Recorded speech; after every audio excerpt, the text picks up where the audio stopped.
الحمدللہ وحدہ لا شریک لہ والصلاۃ والسلام علی من لا نبی بعد۔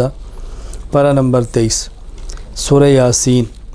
اس صورت کو شروع ہی یاسین کسی ہے، یاسین والقرآن الحکیم، حروف مقطعات میں سے ہے۔ مقطعاتن کی جمع ہے، مقطعاتن قطع سے ہے کاٹنا، کیونکہ یا کو الگ سین کو الگ، یاسین کاٹ کے پڑھا جاتا ہے، اس لیے انہیں حروف مقطعات کہتے ہیں۔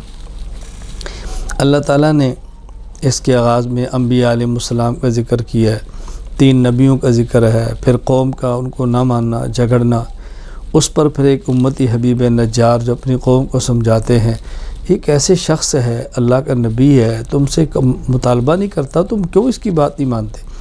قوم نے ان کی نصیحت پر عمل کرنے کے بجائے ان کو مار ڈالا۔ خیر، اللہ تعالیٰ نے ان کو جنت عطا فرمائی، ان کی حسرت کا ذکر کیا، کاش اس قوم کو میرے اس مقام کا پتہ چلے جو اللہ تعالیٰ نے مجھے عطا فرمایا ہے۔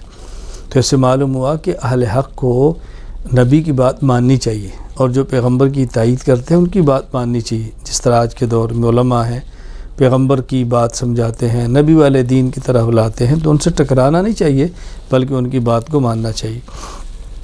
اللہ تعالیٰ نے اپنی توحید اور قدرت کے دلائل بیان کیے ہیں۔ سورج کو دیکھو، چاند کو دیکھو، ستارے کو دیکھو، زمین سے نباتات کو نکلنا دیکھو، سب چیزیں اللہ پاک کے کھول کے بیان فرمائیں۔ پھر قیامت کی ہولناکیوں کا بیان فرمایا۔ جب قیامت آئے گی تو اللہ تعالیٰ انسان کی زبان پہ مہر لگا دیں گے، اعضاء بولیں گے، ہاتھ بولے گا، ٹانگیں بولیں گی، پاؤں بولیں گے، بول کر بتائیں گے کہ کون کون سا گناہ ہم کرتے رہے ہیں، اس وقت سے ڈرو۔ پھر اللہ پاک نے متقین اور مجرمین کی حالت کا ذکر کیا ہے۔ متقین کو اللہ یہ نعمتیں عطا فرمائیں گے، جنت دیں گے، اپنے انعامات دیں گے، اور مجرم خدا تعالیٰ کے عذاب کے اندر ہوں گے، پریشانیوں کے اندر ہوں گے۔ مومنین اور مجرمین کو الگ الگ کر دیا جائے گا۔ اللہ تعالیٰ ہمیں نیک لوگوں کی فہرست میں شامل فرمائے۔ پھر سورت کے آخر میں ابی بن خلف کا قصہ بیان کیا۔ کو ظالم اللہ کے نبی سے بات کہتا تھا، ہم ہڈیاں ہو جائیں گے، یہ دیکھو من یحیی العظام وہی رمیم، ہڈیاں ہو گئی ہیں، بوسیدہ ہیں، کون ان کو زندہ کرے گا؟ اللہ تعالیٰ نے فرمایا میرے پیغمبر ان کو سمجھاؤ، جس اللہ نے پہلے پیدا کیا وہی دوبارہ پیدا فرما دیں گے۔ اللہ کے لیے کیا مشکل ہے؟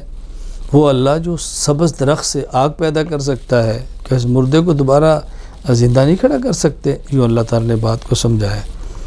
سورۃ الصافات، اس کا آغاز ہے والصافات صفا، ملائکہ جو صفیں باندھ کے کھڑے ہیں، یعنی اللہ تعالیٰ کے حکم کے سامنے ہر وقت تیار ہیں، تو اس لیے سورت کا آغاز والصافات اس لفظ سے ہو رہا ہے، تو سورت کا نام ہی سورۃ الصافات ہے۔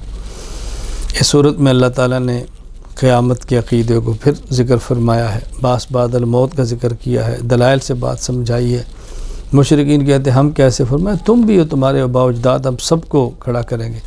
پھر اللہ تعالیٰ نے صورت میں جنتی اور جہنمیوں کا مکالمہ ذکر کیا ہے۔ جنتی جہنمیوں سے باتیں کریں گے، جہنم والے جنت والوں سے باتیں کریں گے، جنت والے جنت میں ہوں گے، جہنم والے جہنم میں ہوں گے۔ وہاں جہنمیوں کو اپنی حسرتیں ہوں گی، یا کاش ہم بات کو مان لیتے، یا کاش فلاں کی بد کی بات نہ مانتے، فلاں سے دوستی نہ کرتے، آج یہاں نہ پڑے ہوتے، لیکن اس رونے دھونے سے اب کچھ بھی نہیں ہوگا۔ پھر اللہ تعالیٰ نے اس صورت میں نوح علیہ السلام کا واقعہ بیان فرمایا۔ اللہ نے ان کو ماننے والوں کو نجات دی، نہ ماننے والوں کو تباہ و برباد کر دیا۔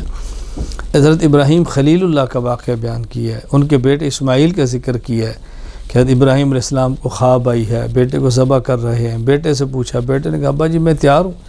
ابراہیم علیہ السلام نے اپنے بیٹے کی گردن پہ چھری چلائی ہے، اللہ نے بیٹے کو بچایا، اسماعیل علیہ السلام کو بچایا، ان کے بدلے میں جنت کا دمبا دیا، اور انعام میں اللہ تعالیٰ نے اس امتحان میں حضرت ابراہیم علیہ السلام کو کامیاب فرمایا۔ اللہ اکبر۔ فرمایا ہمارا مقصد تو بیٹے کو ذبح کرانا نہیں تھا، امتحان تھا۔ امتحان کا ہمارا یہ نہیں کہ اللہ کے علم میں نہیں، اللہ امتحان لے کر امت کو بتانا چاہتے میں نے جن کو اپنا خلیل بنایا، دیکھو میں جانتا ہوں اس قابل ہے کہ اس کو خلیل بنایا جائے، ہمارے ہر حکم پہ کیسے جان دیتے ہیں۔ خود کو میدان جہاد میں پیش کرنا آسان ہے، بیٹے کو ذبح کر دینا اس سے زیادہ مشکل ہے، اور ہمارے ابراہیم نے اس کو بھی کر کے دکھایا۔ حضرت موسیٰ علیہ السلام کا ذکر فرمایا، حضرت ہارون کا کیا ہے لیکن اختصار سے۔ حضرت الیاس کا ذکر کیا ہے، الیاسین مستقل بھی ہے، حضرت الیاس کا نام ہی الیاسین۔ حضرت لوط علیہ السلام کا ذکر فرمایا، پھر حضرت یونس علیہ السلام کا ذکر فرمایا۔ یونس علیہ السلام مچھلی کے پیٹ میں ہیں، تسبیح پڑی ہے، پھر مچھلی کے پیٹ سے نکلے ہیں اور کدو کی بیل کے نیچے ٹھہرے ہیں، اللہ نے وہاں انتظام فرمایا ان کے رہن سہن کا۔ حضرت یونس علیہ السلام یہ تسبیح نہ پڑھتے تو قیامت تک اس میں پڑے رہتے۔ ہمیں اس عبرت حاصل کرنی چاہیے، تسبیحات کا اہتمام کریں، استغفار کا اہتمام کریں، اللہ کی عظمت کے قائل ہوں۔ ہمیں یہ بات سمجھائی اللہ پاک نے نبیوں کے قصے اور واقعات کو بیان فرما۔ سورۃ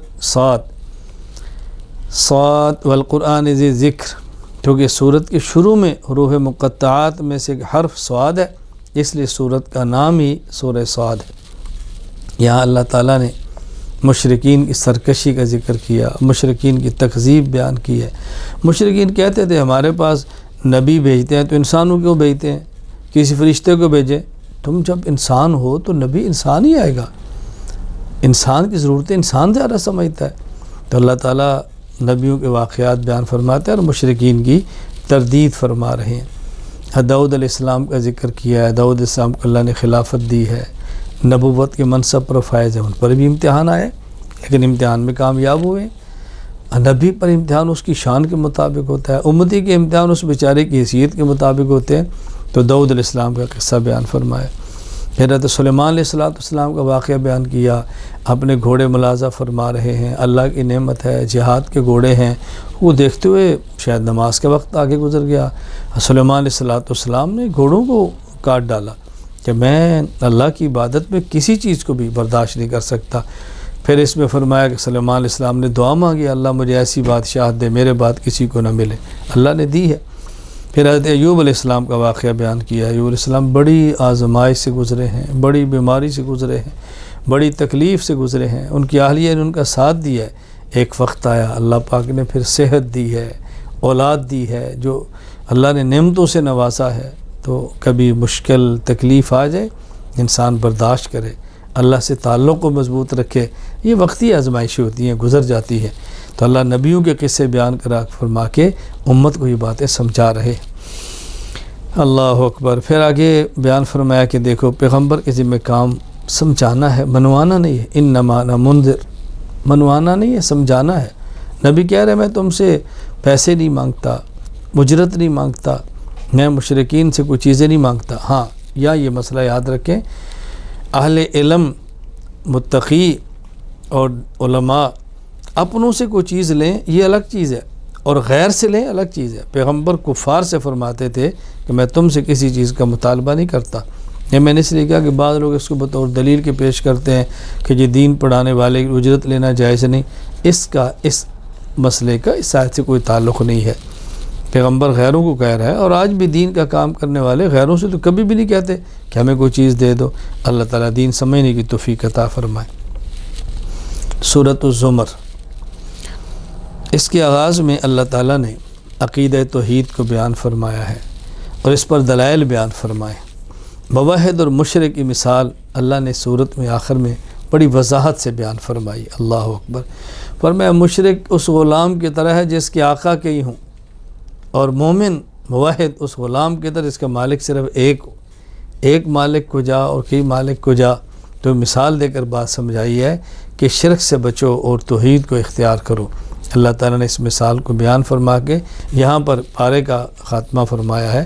اللہ تعالیٰ ہمیں شرک سے محفوظ رکھے اور توحید کی نعمت عطا فرمائے، باغیوں کی صفوں سے محفوظ رکھے اور اپنی اطاعت کرنے والوں میں شامل فرمائے۔